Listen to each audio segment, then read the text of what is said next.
μου, όπως το ποτάμι των κοινών τυφλών που μιλάει για την δημαγωγία και τη φιλαρχία, εδώ είναι τα 6 βιβλία που μέχρι τώρα, και για ποιο κόσμο επιλέγει το μίσος από την αγάπη, ή όπως η Δώρα, το τρίτο μυθιστόρημά μου, το Άγραφο και το τέταρτο, που μιλάει για τη σχέση μας με τον εαυτό μας και το θείο εν γέννη, αλλά κυρίως πώς επαναπροσδιορίζουμε τη σχέση μας με τον εαυτό μας και με τους συνανθρώπους, κυρίως σε καταστάσεις κρίσης, δηλαδή ο σεισμός.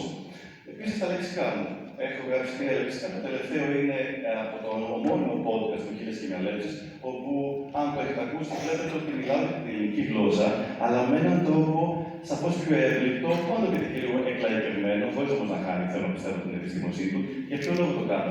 Για να αγαπήσουμε τη γλώσσα μας, όχι όμως με έναν πατριδολάβνο τρόπο από αρχαιολατρία, αλλά για να δούμε πώς η γλώσσα μπορεί πραγματικά να δομήσει τη σκέψη μας. Εξού σκέφτομαι να βάλουμε μια παιδική έκδοση για τα παιδιά είναι, κι αν είναι αυτά που χρειάζονται.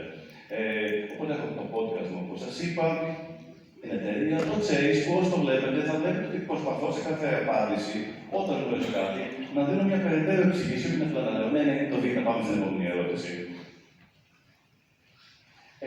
Αυτό λοιπόν που άλλαξε είναι ότι συνειδητοποίησα ότι, όπως έλεγα, ήθελα να προσφέρω σε όσο περισσότερο κόσμο γινότανε αυτά που είχαμε στο μυαλό μου. Και σας είπα, ο καθένας μπορεί να λάβει αυτό που θέλει αυτό, δεν χρειάζεται να γίνει με το ζόρι.